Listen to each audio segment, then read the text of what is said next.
selamat pagi anak-anak. Apa kabarnya hari ini? Sehat ya? Puji Tuhan. Kita akan devosi pagi hari ini. Memulai, Bu Adri akan pimpin di dalam doa. Semuanya sikap berdoa yang baik. Tangan tutup mata. Kita akan berdoa.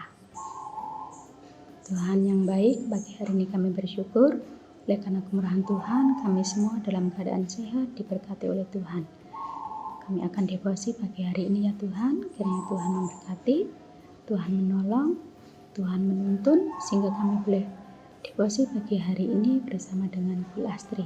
Terima kasih Tuhan, dalam nama Tuhan Yesus kami berdoa. Haleluya. Amin. Oke, semuanya udah siap ya? Bu Astri akan membawa devosi hari ini dengan judul Apa Arti Gereja? Anak-anak tahu gereja ya? Apa sih gereja? Siapa yang tahu? Ayo. Ya, gereja itu tempat ibadah. Ya, gereja itu tempat ibadah orang-orang Kristen, ya, atau bangunan yang sengaja dibuat untuk tempat ibadah. Nah, jadi orang Kristen itu ibadahnya di gereja. Orang Kristen itu siapa? Kita yang percaya kepada Tuhan Yesus. Itu ibadahnya di gereja. Nah, pagi hari ini ada dua hal atau ada dua arti gereja yang akan Bu Adri sampaikan. Yang pertama, ya, ada dua arti gereja. Yang pertama, gereja yang kelihatan. Yang pertama, gereja yang kelihatan. Gereja yang kelihatan itu apa? Ya itu tadi yang Bu Adri bilang. Gereja yang kelihatan itu berupa bangunan atau tempat-tempat ibadah yang sengaja dibuat atau dibangun orang-orang untuk ibadah, khususnya orang-orang Kristen. Ya, orang-orang Kristen ibadahnya di gereja atau sembahyang atau berkumpul, menaikkan pujian, penyembahan, mendengarkan firman di gereja. Kapan itu? Setiap hari Minggu. Apa cuma hari Minggu aja? Enggak. Setiap saat, setiap waktu. Kita mau rindu datang beribadah bersama-sama, berkumpul dengan umat yang lain, ya, seiman, kita bisa pergi ke gereja untuk beribadah. Itu gereja yang kelihatan. Lalu yang kedua, ada juga gereja yang tidak kelihatan. Kok ada gereja yang tidak kelihatan? Iya. Siapa itu gereja yang tidak kelihatan? Atau apa itu gereja yang tidak kelihatan? Nah, gereja yang tidak kelihatan itu, yang kedua, ya, adalah orang-orang yang percaya kepada Tuhan Yesus. Siapa itu orang-orang yang percaya kepada Tuhan Yesus? Orang-orang Kristen, orang-orang yang mau membuka hati, mengenal dan percaya kepada Tuhan Yesus. Siapa itu Tuhan Yesus? Tuhan Yesus yang sudah menjadi juru selamat manusia yang berdosa. Tuhan Yesus, Tuhannya orang Kristen yang sudah mati di kayu salib menebus dosa manusia. Jadi manusia yang mau percaya kepada Tuhan Yesus, ya, itulah orang-orang Kristen. Ya, manusia yang mau percaya kepada Tuhan Yesus. Itu yang diselamatkan dosanya, yang diampuni dosanya, yang mau merelakan hati percaya kepada Tuhan Yesus. Itu yang diselamatkan dosanya. Ya, berarti gereja yang tidak kelihatan tadi siapa? Kita, manusia yang sudah merelakan hatinya, mau percaya, beribadah, bersekutu, berdoa kepada Tuhan Yesus yang menjadi juru selamat manusia yang berdosa. Dengan apa buktinya?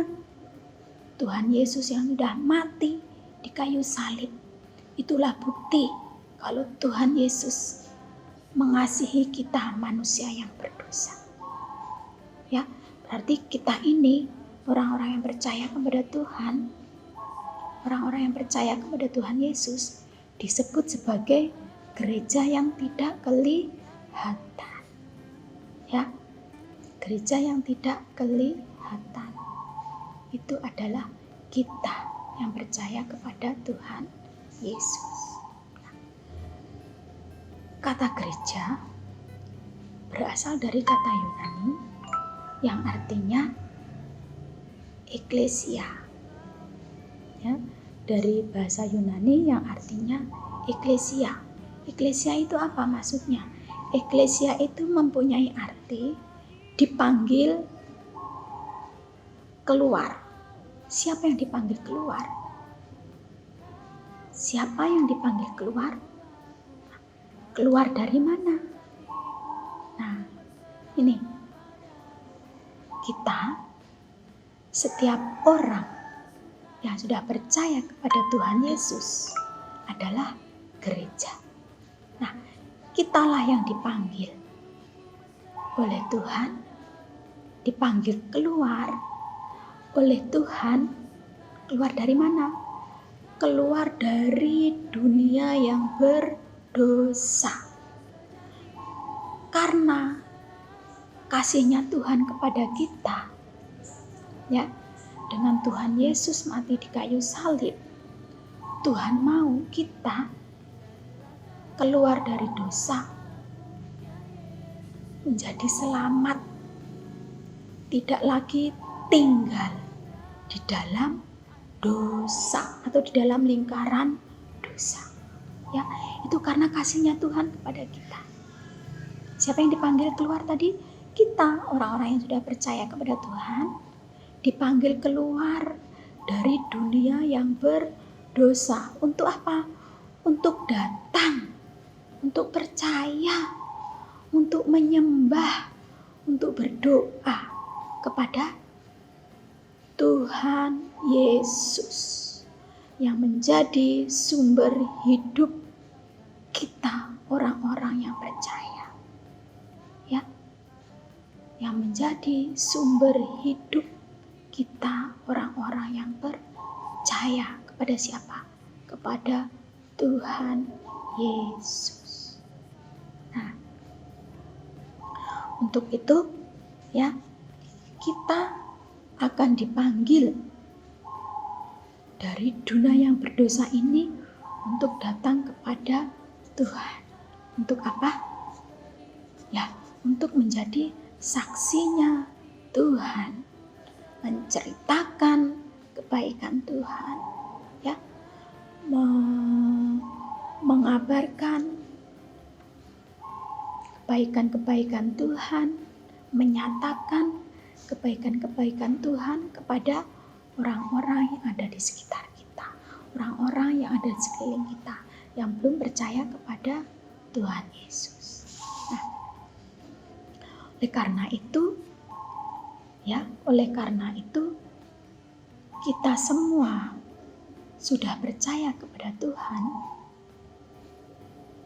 Tuhan siapa? Tuhan Yesus, ya. Karena itu kita yang sudah percaya kepada Tuhan Yesus, maka kita adalah gereja. Kita yang sudah percaya kepada Tuhan Yesus, kita adalah gereja.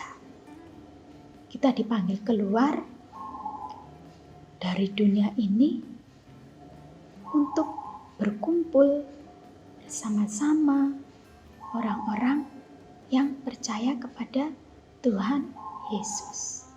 Untuk apa?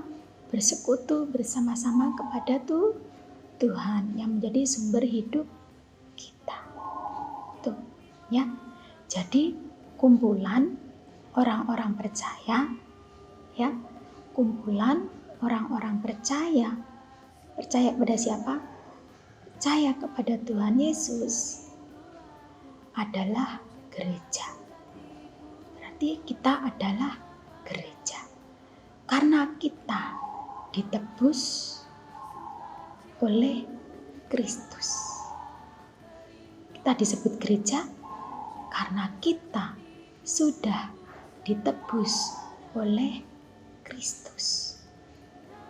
Maka gereja juga disebut tubuh Kristus. Dan kita adalah anggota-anggotanya. Ya, kita juga disebut gereja. Karena kita sudah ditebus oleh tubuh Kristus. Nah, kita yang percaya kepada Tuhan Yesus itu, yang sudah ditebus oleh darah Yesus, disebut sebagai gereja, juga sebagai anggota-anggota tubuh Kristus untuk menjadi perpanjangan tangan Tuhan untuk menyampaikan kabar baik, kabar sukacita, kabar keselamatan kepada orang-orang yang ada di sekitar kita yang belum percaya kepada Tuhan, yang belum menerima keselamatan dari Tuhan Yesus. Ya, jadi gereja tadi ada dua arti. Yang pertama, gereja yang kelihatan itu adalah gedung atau tempat atau bangunan yang digunakan oleh orang-orang Kristen sembahyang atau beribadah kepada Tuhan. Yang kedua, gereja yang tidak kelihatan itu siapa? Kita, orang-orang yang percaya kepada Tuhan Yesus, yang dipanggil, ya, yang sudah dipanggil keluar dari dunia yang berdosa, menjadi anak-anak Tuhan yang mengikuti teladannya Tuhan, yang percaya kepada Tuhan Yesus. Kita juga disebut sebagai gereja. Kristus sebagai tubuhnya, kita sebagai anggota-anggotanya. Demikian renungan pagi hari ini. Tuhan Yesus berkati. Kita berdoa. Tuhan Yesus yang baik, terima kasih buat firman hari ini. Kiranya Tuhan memberkati, Tuhan memampukan kami untuk lebih bisa memahami apa yang Tuhan sampaikan kepada kami hari ini. Kami adalah orang-orang yang percaya kepada Tuhan. Kami juga disebut sebagai gereja. Dan kami mau sebagai gereja-gereja Tuhan, sebagai anggota-anggota dari tubuh Kristus, anggota-anggota gereja, kami mau bersukacita, berbagi kasih, melayani Tuhan, melakukan firman Tuhan. Oleh sebab itu, mampukan kami dan tolonglah kami, supaya kami dapat melakukan firman-Mu itu dalam setiap kehidupan kami masing-masing. Terima kasih Tuhan, terpujilah nama-Mu. Pagi ini kami mau belajar Tuhan, kiranya Tuhan memberkati, Tuhan menolong, Tuhan menyertai, sehingga kami semuanya boleh menikmati kasih karunia yang Tuhan nyatakan dalam hidup kami untuk sepanjang hari ini. Kami bersyukur Bapa, di dalam nama Tuhan kami Yesus Kristus. Haleluya. Amin. Amin. Tuhan Yesus memberkati. Selamat belajar. Semangat untuk hari ini. God bless you.